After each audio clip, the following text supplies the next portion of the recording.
오늘 우리가 읽은 말씀 12절 13절에 보면 아이를 훈계하라는 말씀이 나오고 있습니다. 여기에 나오는 아이는 물리적으로 나이가 어린 그런 어린아이만을 뜻하는 것이 아니라 지혜가 부족한 사람, 또 세상의 풍조와 흐름에 휘둘리는 사람, 또 우리와 같은 아주 평범한 그런 사람들을 뜻하는 말이라고 할 수 있습니다. 이런 아이의 마음에는 지식의 말씀, 12절에 나오는 지식의 말씀이 들어있지 않습니다. 어리석은 자의 마음, 세상의 풍조에 휘둘리는 우리같이 평범한 사람들의 마음에는 하나님에게서 나오는 진리의 말씀, 생명의 말씀이 들어있기보다는 세상이 가져다주는 그런 거짓 진리가 들어있을 가능성이 매우 높습니다. 이 세상과 또 이 세상의 왕노릇하는 사탄과 그리고 나의 경험이 가르친 거짓된 생각이 깊이 들어차 있는 것입니다.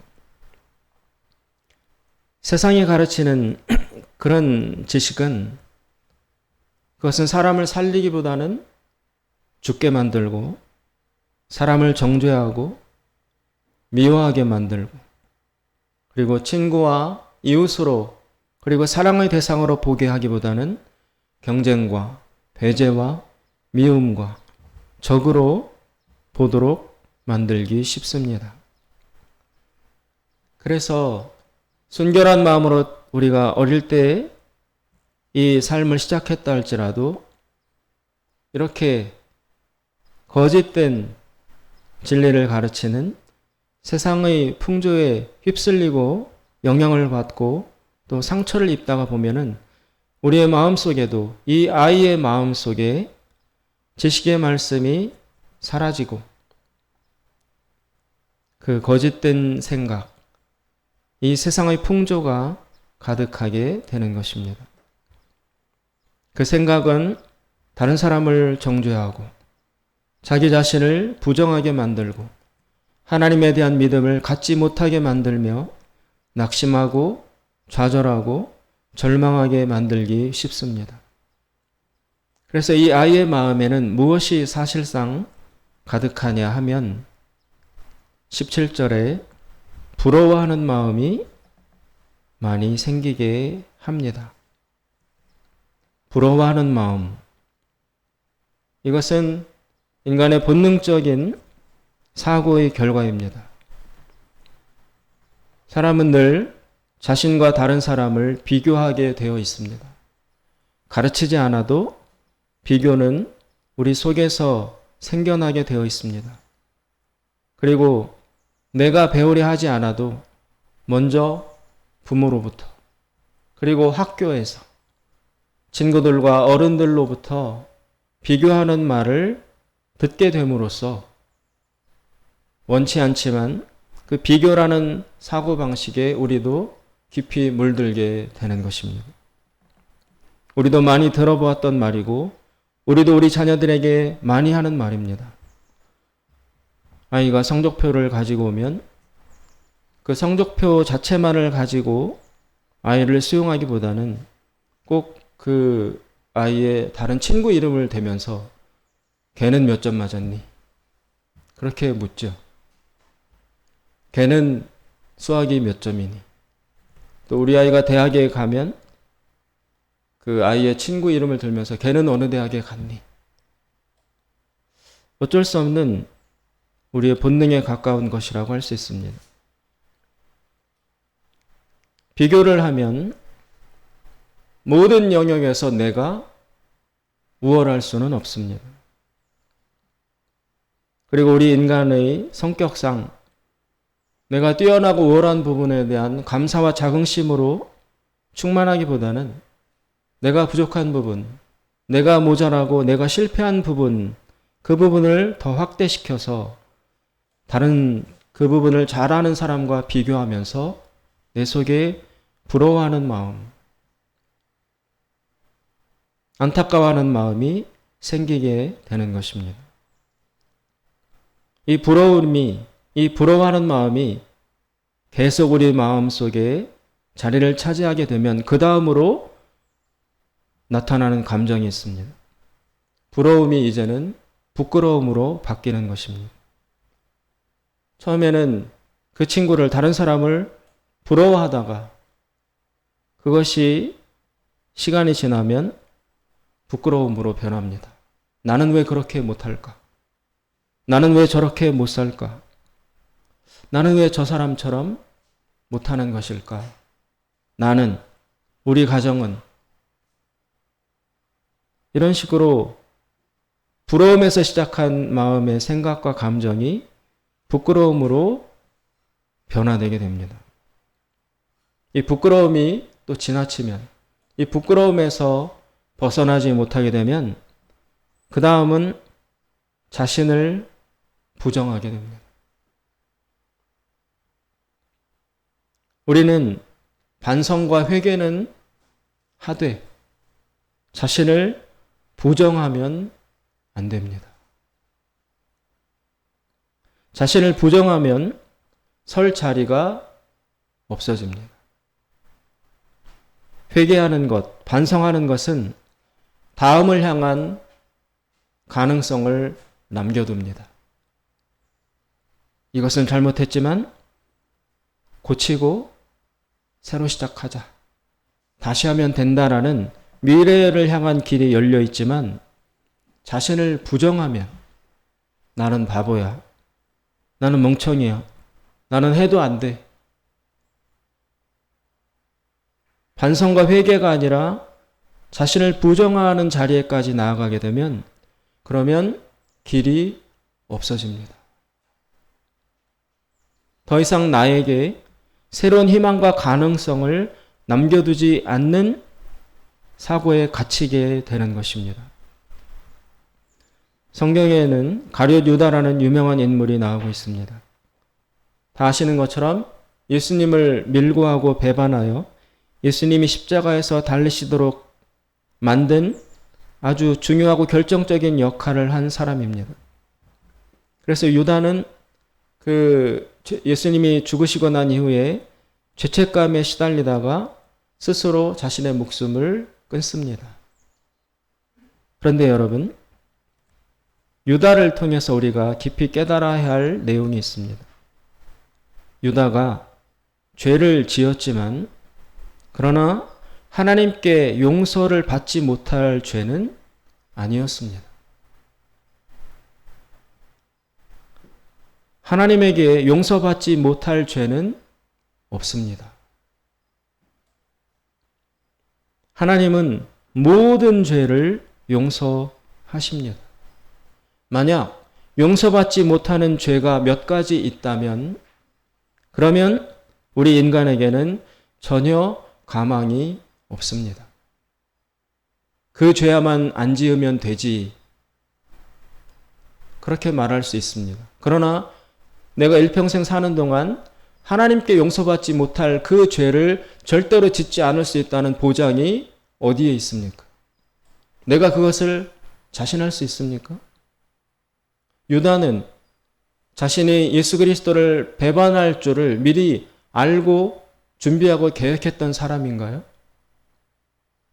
그 사람 역시 자신에게 닥쳐온 삶의 환경과 여건 속에서 어쩌지 못하다가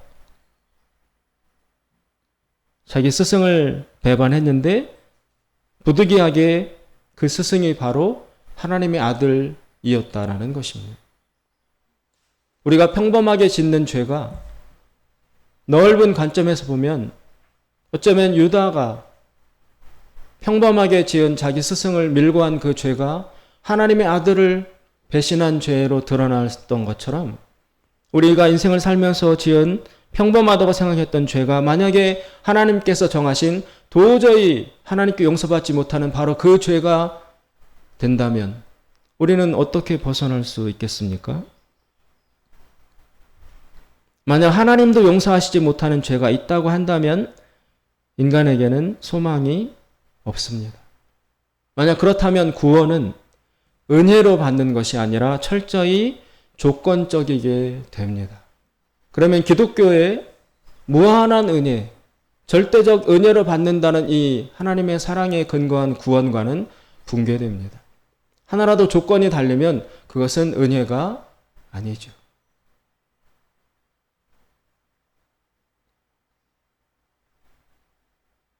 하나님이 용서하시지 않는 죄가 한 가지라도 있다면 은혜는 무너집니다. 따라서 역사적으로 유다의 죄가 공교롭게도 하나님의 아들을 배반한 무섭고 끔찍한 죄가 되기는 했지만 만약에 유다가 그 역할을 하지 않았다면 누군가 다른 사람이 그 역할을 할 수밖에 없습니다. 예수님은 어차피 이 세상에 자신의 생명을 바쳐서 인류를 구원하기 위해서 십자가에 죽으시기 위해서 오셨기 때문에 비록 유다라는 특정 인물이 그 역할을 안 했어도 누군가를 통하여 예수님은 십자가에 달리실 수밖에 없었습니다. 따라서 유다 그 한 사람을 지명해서 너가 감히 하나님의 아들을 못 박아? 밀고 해? 그러니 너는 도저히 용서받을 수 없어 라고 정죄하는 것은 부당합니다. 아주 특별한 죄에 공교롭게도 아주 유별난 죄의 장본인이 되기는 했지만 그럼에도 불구하고 전능하시고 오직 사랑이신 하나님께서는 유다의 그런 죄까지도 용서하실 능력과 사랑이 있으신 분이라는 것을 잊어서는 안 됩니다. 그래서 복음서에 보면 예수님이 십자가에 달리시면서도 어떻게 기도하셨습니까? 그 아래에 자기를 향하여 침뱉고 욕하고 창을 던지고 구경하는 저 사람들을 바라보시면서 예수님께서 주여 저들을 용서하여 주시옵소서. 저들이 무슨 짓을 하는지를 알지 못하기 때문에 저러는 것입니다. 그렇게 기도하셨습니다. 그럼 예수님께서 자기를 처형하는 그 사람들을 향해서 그런 용서의 기도를 하셨다면 왜 가룟 유다는 예수님의 그 용서와 사랑의 대상에 왜 들어서는 안 되는 것입니까? 유다 역시 하나님의 용서의 대상에 들어 있습니다. 죄를 지었지만 하나님께 용서받지 못하는 죄는 없습니다. 하나님은 절대적으로 모든 죄를 다 용서하십니다. 그래서 어떤 인간도 하나님에게 나아가면, 예수님을 통해서 하나님께 나아가면 가망이 있는 것입니다. 구원받을 수 있는 것입니다. 누가 그것을 제한할 수 있겠습니까? 하나님도 제한하지 않는데 사람이 유다라 안 돼. 누구라 안 돼. 너무 끔찍한 죄라 안 돼. 어떻게 인간이 하나님보다 앞서서 이런 죄는 안 된다라고 규정할 수 있겠습니까? 하나님은 사랑이신데. 따라서 유다가 자신의 그 끔찍한 죄를 깨닫고 회개했으면, 너무 무한한 죄를 저질렀지만 하나님을 믿는 믿음으로 자신의 죄를 회개하고 하나님의 용서를 간구했다면 괜찮았을 터인데, 유다는 자기 정죄를 넘어서서 스스로가 자신을 심판까지 해버렸다는 데 문제가 있는 것입니다. 자기가 자신을 심판했어요. 자살이라는 것은 자신이 자신을 심판하는 것입니다. 그러나 사람을 심판하는 권리는 오직 하나님께만 있습니다. 하나님은 용서하십니다. 그리고 그 이후의 심판은 하나님에게 달려있는 것입니다. 그런데 유다는 죄책감에 지나쳐서 자신도 자신을 용서하지 못했고 자신도 자신을 부끄러워하는 죄책감을, 그 수치심을, 자기 부정을 넘어서지 못했고, 그리고 그 끝에 그 극단의 결과에까지 가서 자기가 이제는 자신을 심판까지 해버린 것입니다. 너는 너무 끔찍한 죄를 지었어. 그러니 안 돼. 너는 죽어야 돼. 라고 자기가 자기를 죽여버린 것입니다. 엄청난 실수요. 사탄의 악마와 같은 속임수에 넘어간 것입니다. 여러분, 그래서 회개하는 것과 자신을 부정하는 것과는 절대적 차이가 있는 것입니다. 회개를 넘어서서, 부끄러움을 넘어서서 자신을 부정하는 것, 나는 무능해, 나는 실패자야, 나는 아무것도 할 수 있는 일이 없어. 끝이야. 나에게는 희망이 없어. 라고 모든 소망을 다 막아버리고 스스로 자신을 부정하는 단계까지 나아가면 나는 길이 없어. 그렇게 부정하는 단계까지 나아가면 그것은 바로 유다가 저지른 것처럼 하나님을 부정하는 것이 됩니다. 그것은 하나님의 주권입니다. 어떻게 내가 나 자신에게 너는 끝이야, 끝장이야, 길이 없어 라고 단정 지을 수 있습니까? 내가 어떻게 다른 한 사람을 향해서 너는 인간도 아니야, 너는 끝장이야 이렇게 단정 지을 수 있습니까? 그것이 끝이 아닌지 그것은 오직 하나님만이 판단하시고 선언하실 수 있는 권리가 있습니다. 나도 나 자신에게 반성과 회개는 할 권리는 있으나 책임은 있으나 내가 나 자신을 규정하고 심판할 권리는 나에게 없습니다. 나의 주인은 하나님이십니다. 내 생명의 주인은 하나님이십니다. 그래서 절대 자기 부정의 단계까지 나아가면 안 됩니다. 어떤 아버지도 잘못한 자식이 회개하고 반성하고 돌이키고 다시 시작하는 것을 원하지 그의 잘못이 너무 끔찍하다고 해서 내 아들이 자식이 스스로를 부정하고 용서하지 못하여 스스로 목숨까지 끊는 것을 원하거나 기뻐할 수는 없습니다. 내 아들이 아무리 잘못해도 내 자식이 아무리 문제가 있어도 반성하고 회개하고 돌이키는 것 그것을 원하지 그것을 넘어서서 내 아들이 자기 잘못을 자책하느라고 스스로 자신을 심판해서 목숨을 끊는다. 자기를 부정한다. 그거를 보고 기뻐할 수 있는 아버지가 어디에 있습니까? 아버지는 그런 것까지는 원하지 않는 거예요. 아이를 때려도 이 매를 맞고 돌이키길 바라는 마음으로 때리는 거지 이 매를 맞고 죽으라는 마음으로 때리는 부모가 없잖아요. 그러니까 하나님도 하나님 아버지도 마찬가지입니다. 죄가 깊어도 아무리 부끄러워도 아무리 무능력해도 인간이 보기에 보잘것없어도 그게 나 자신이라 하여도 하나님은 내가 나에 대한 자긍심, 나 자신을 긍정하고 인정하는 그 마음, 나를 사랑하는 그 마음까지도 내가 포기하고 버려버리는 것을 하나님이 아버지로서 어떻게 기뻐하시겠습니까? 내가 나 자신을 포기하면 하나님의 영광을 파괴시키는 것입니다. 하나님의 마음에 못을 박는 것입니다. 하나님은 이렇게 생각하십니다. 부끄럽다, 부럽다, 패배자인 것 같다, 내 인생이 실패인 것 같다. 하나님은 그렇기 때문에 너 자신을 부정하라 그것을 기다리시는 것이 아니라 하나님은 이렇게 말씀해 주십니다. 언제나 다시 시작하면 된다. 늦었더라도 이제부터라도 바른 길을 가면 된다. 길이 있다라고 하나님은 늘 말씀하실 준비가 되어 있습니다. 하나님은 절대로 포기하지 않으십니다. 성경에 나오는 탕자의 아버지가 자기 아들, 가출한 아들이 돌아오기를 끝까지 기다려서 아들을 찾았습니다. 예수님은 몇 번 용서해야 되느냐는 베드로의 물음에 70번을 7번씩이라도 용서해야 된다라고 가르치셨습니다.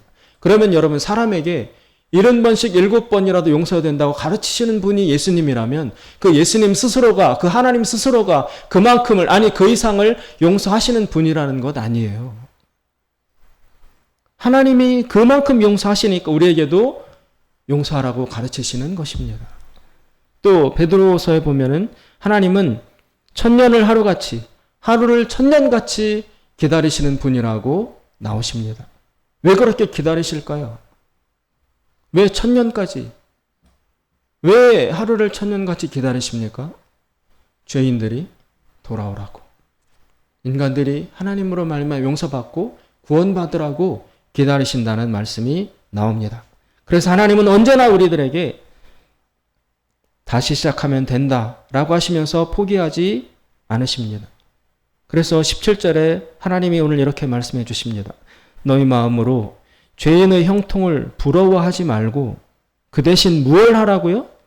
어떤 바른 길을 다시 시작하라고요? 항상 여호와를 경외하라.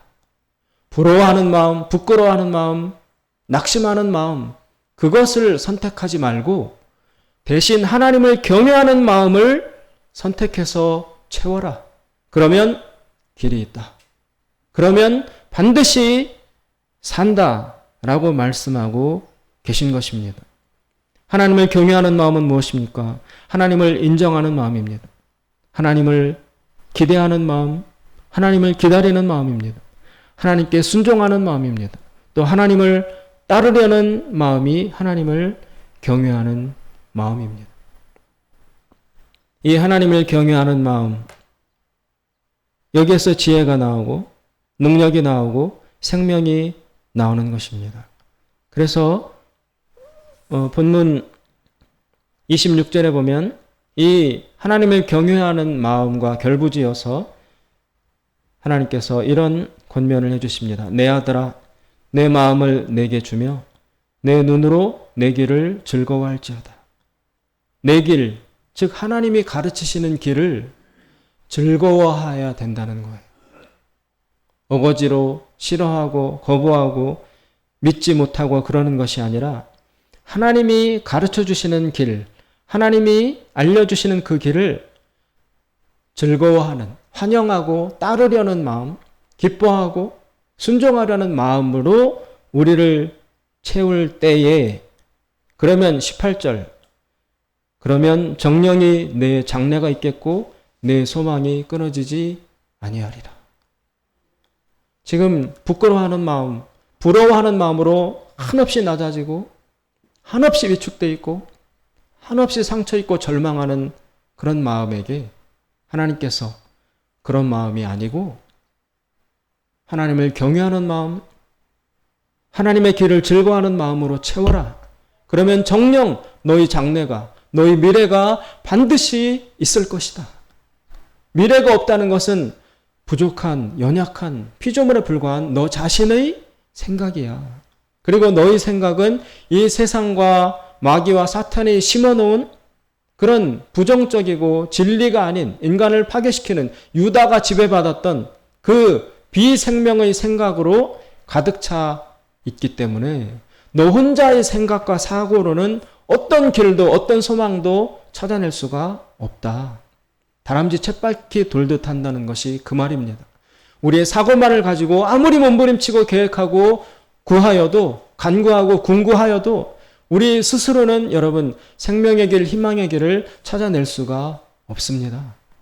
오직 여호와를 경외할 때 하나님에게서 오는 새로운 생각, 하나님에게서 오는 새로운 계획, 하나님에게서 오는 새로운 언어, 그것으로 우리가 채워질 때 우리는 전혀 생각지도 못했던 하나님이 준비하신 장래가 있을 것이고 소망이 결코 끊어지지 아니할 것이라는 이 사실을 우리가 믿음으로 붙들어야 합니다. 그러면 여기에 내 길을 즐거워할지어다 할 때 이 내 길, 여호와의 길은 무엇입니까? 구체적으로 무엇이겠습니까? 그것은 바로 예수님의 제자로 사는 길입니다. 예수님의 제자로 사는 길. 마태복음 28장에 보면 마지막 예수님께서 승천하시기 전에 제자들을 앞에 두고 하늘과 땅의 모든 권세를 하나님께서 내게 주셨으니 그러므로 너희는 가서 제자를 삼아 아버지와 아들과 성령의 이름으로 세례를 주고 내가 너희에게 분부한 모든 것을 가르쳐 지키게 하라. 거기에 제자라는 말이 나옵니다. 이 제자는 성령의 인도를 따라 사는 것을 뜻합니다. 이 제자는 말씀대로 사는 것을 뜻합니다. 그리고 더 구체적으로 들어가서 복음을 전하여 다른 사람의 생명을 하나님께로 인도하는 전도자의 삶을 사는 것이 제자의 삶입니다.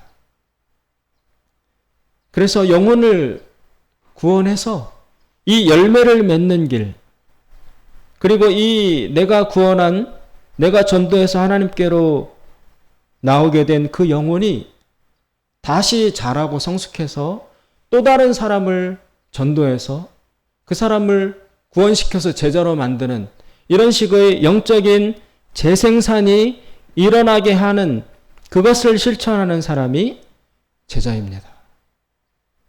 여러분, 이 영혼을 구원하고 영혼을 사랑하고 예수님의 증인으로 사는 이 마태복음 28장 제자의 삶을 살 때에야 비로소 삶에서도 승리할 수 있습니다.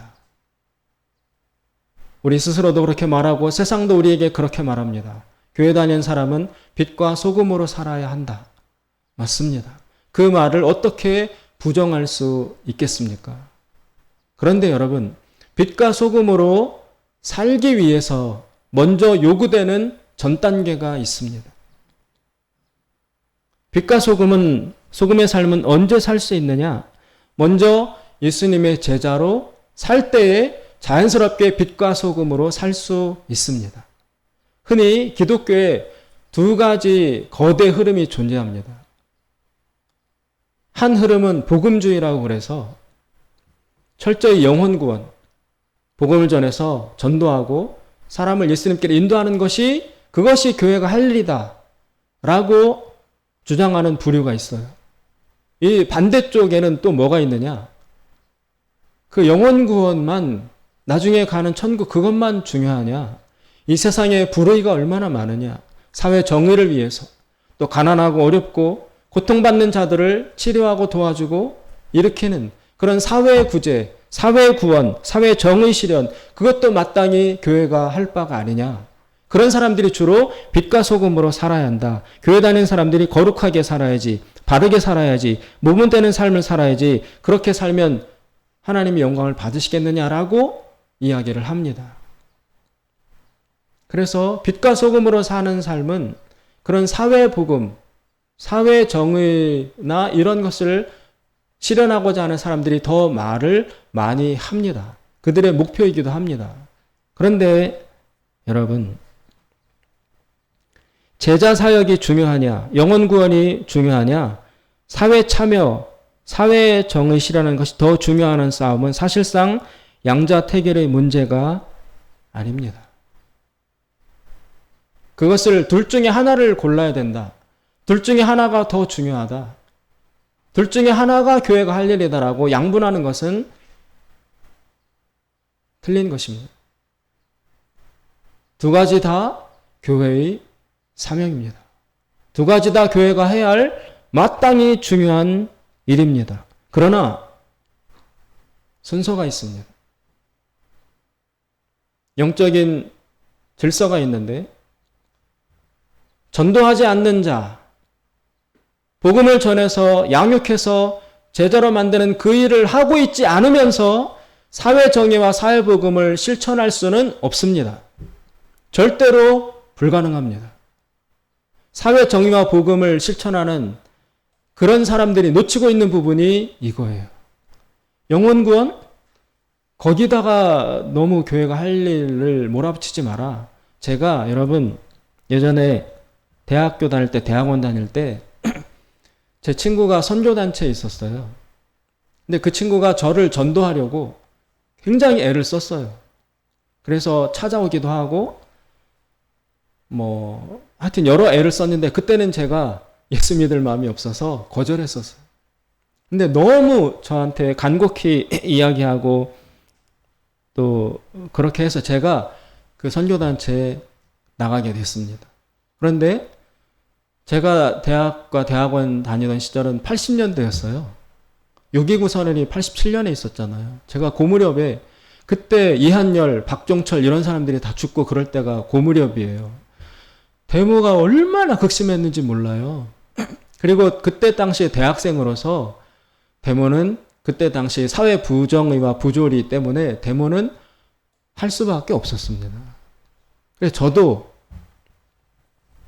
그런 데 합류를 했었는데 근데 그 친구가 그 선교단체에 오라고 간곡히 부탁을 해서 제가 약속을 정하고 그 선교단체에 이제 참석을 했어요. 그런데 그 선교단체가 저희 학교 정문 옆에 하숙집들 많은 그 주택가에 있었어요. 그래서 이 선교단체에 성경 공부를 하러 약속된 시간에 가려고 하는데 그날따라 학교 정문에서 엄청난 규모의 데모가 벌어졌어요. 막 화염병 날아다니고 체류탄 터지고 돌 같은 거 날아다니고 그러면서 그 경찰들이 막 흩어져서 데모하는 친구들 막 잡아가고 현장에서 곤봉으로 때리고 막 그런 게 실제로 벌어졌어요. 그래서 저는 그 선교단체 성경 공부 약속이 정해져 있어서 그 장소를 찾아가는데 가다 보면 정문을 지나가야 되니까 데모가 벌어지고 있는 현장을 지나가야 돼요. 제 친구들이 잡혀가요. 경찰에게. 거기를 가면서 저는 내가 저 성경 공부하러 갈 시간이 아닌데 지금 가야 될 때가 아닌데 여기에 있어야 되는데 지금 당장 피 튀기고 잡혀가고 막 그 불의가 벌어지고 있는 현장이니까 여기를 지켜야 되는데 그런 마음이 너무 강렬한데 약속이 돼 있으므로 할 수 없이 그 선교단체를 찾아갔어요. 그 선교단체에 들어갔는데 그 안에는 여러분 이 담 바로 벽에는 돌멩이와 화염병과 이런 것들이 마구 날아다니고 엄청난 대혼란이 벌어졌는데 그 선교단체 안에는 조용해요. 조용하고 대학생들이 모여서 성경 공부하고 기도하고 찬송 부르고 있었어요. 그래서 저도 그 약속된 선생님 앞에 제 목자 앞에 앉아서 성경을 공부하는데 저는 속에서 분노가 이렇게 치밀어오는 거예요. 그 선교단체를 향해서. 왜? 똑같은 젊은이로서, 똑같은 20대로서 당신의 친구들이 바로 이 담배랑 옆에서 저렇게 붙잡혀가고 매맞고 화염병 날아다니고 하는 이 거대한 불의의 현장이 옆에 벌어지고 있는데 이 피 끓는 젊은이들이 거기는 완전히 예면한 채 앉아서 우리 이번 여름에 수련회인데 수련회 비 안 오게 해주세요. 수련회 잘 되게 해주세요. 뭐 더 많은 인원을 참석하게 해주세요. 막 그걸 놓고 기도하고 자기들끼리 교제하는 거예요. 제가 그걸 보고 분노가 이만큼 올라왔어요. 그래서 제 속으로 이런 게 선교단체면 나는 두 번 다시 안 온다라는 마음을 속에 품었어요. 그리고 마지막에 이제 돌아가며 기도할 때 저도 기도했는데 제가 막 기도하면서 퍼부었어요. 틀렸다고. 사회가 엉망이 되고 있고 가난하고 고통받는 사람이 저렇게 지금 힘듦을 겪고 있는데 거기는 다 외면하고 오직 전도, 오직 교회, 영혼 구원만 외치고 있는 이 젊은이들을 제가 기도하면서 엄청 비판하고 꾸짖었어요. 그로부터 지금 30년 정도가 지났습니다. 지금 제 생각은 바뀌었습니다. 그 두 가지 현장, 그 중에 어떤 하나만을 교회가 선택해야 되는 것은 아닙니다. 영혼도 구원해야 되고 사회의 불의도 보듬고 바르게 만들어 가야 하는 것이 그리스도인과 교회의 하나님이 주신 두 가지 중요한 사명입니다. 둘 중에 어느 하나만 택해서는 안 됩니다. 가난한 자를, 어렵고 힘든 자를 돌보라는 말씀도 사랑하는 말씀도 예수님이 분명히 주셨습니다. 그런데 그 사람을 사랑하는 것, 구제하는 것, 돕는 것, 연약하고 힘든 자들을 일으키는 것, 사회의 정의를 실현하는 그 일을 빛과 소금으로 사는 그 삶을 실천하고 살아갈 수 있으려면 반드시 한 영혼을 사랑하고 그 영혼에게 복음을 전해서 하나님께 구원받기를 원하는 마음으로 한 영혼을 사랑하는 전도의 행위, 양육의 행위, 이 영혼 사랑의 행위를 먼저 실천하고 있어야만 그 사람을 통해서 하나님이 능력과 사랑을 주셔서 사회 정의도 실천할 수 있는 거예요. 두 가지를 분리시켜서 교회는 이거라고 양분되면은 안 됩니다.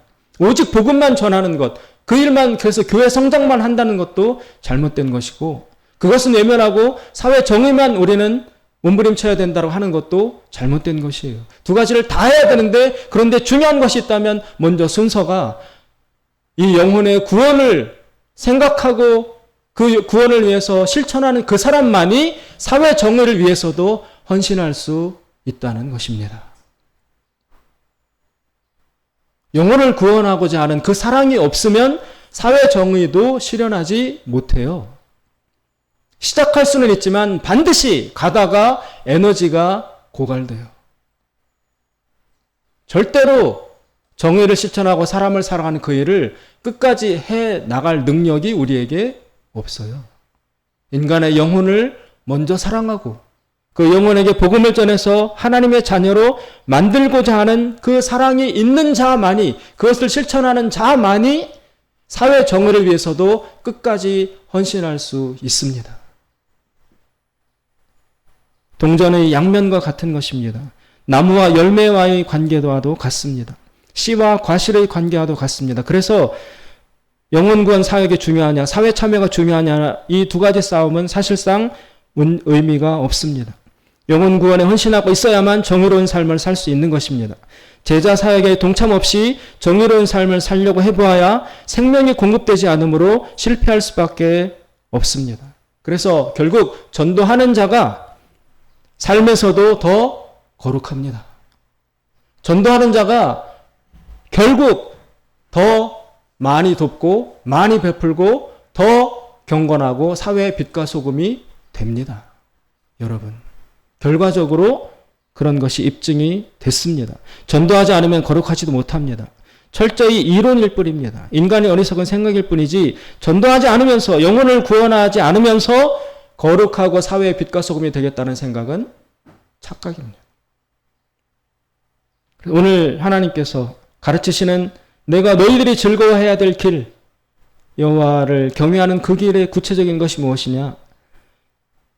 예수님의 제자로 사는 것입니다. 내가 제자가 되어서 다른 사람의 영혼을 구원하는 그 일을 구체적으로 하고 있는 그 사람, 그 길을 즐거워하는 그 사람만이 삶에서도 승리할 수 있습니다. 사랑하는 여러분,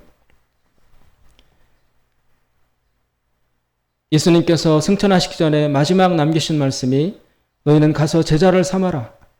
즉 영혼을 구원하여 그로 하여금 또 다른 영혼을 구원하는 사람으로, 사람을 낚는 어부로 만들어라. 그 말씀, 그 제자 사역을 회피할 때 우리에게는 하나님에게서 주시는 생명이 공급되지 않으므로 아까 처음에 나왔던 부러운 마음, 부끄러운 마음을 이길 수가 없어서 결국 27절에 나오는 음녀라는 깊은 구덩이와 좁은 함정에 빠지게 되는 것입니다. 우리의 삶을 생명의 길, 바른 길로 이끌어 가려면 하나님께서, 예수님께서 우리에게 말씀하신 예수님의 제자로 사는 길을 즐거워하고 순종하는 것이 선행이 돼야 하는 것입니다. 이 말씀으로 하나님이 주신 새로운 생명과 소망을 깊이 발견하고 그 길을 통해서 축복받으신 여러분 되시기를 주님의 이름으로 축원드립니다. 기도하겠습니다. 자비로우신 하나님 아버지, 우리에게 부러워하는 마음, 부끄러워하는 마음, 이 세대가 이런 마음을 가르치고 있습니다. 주님, 여기에서 벗어나서 생명의 길을 찾고자 하오니 주여 우리에게 진리를 가르쳐 주셔서 하나님이 주신 구원의 길을 잘 걸어가여 승리하는 우리 모두가 되게 하여 주시옵소서. 예수님의 이름으로 기도드리옵나이다. 아멘.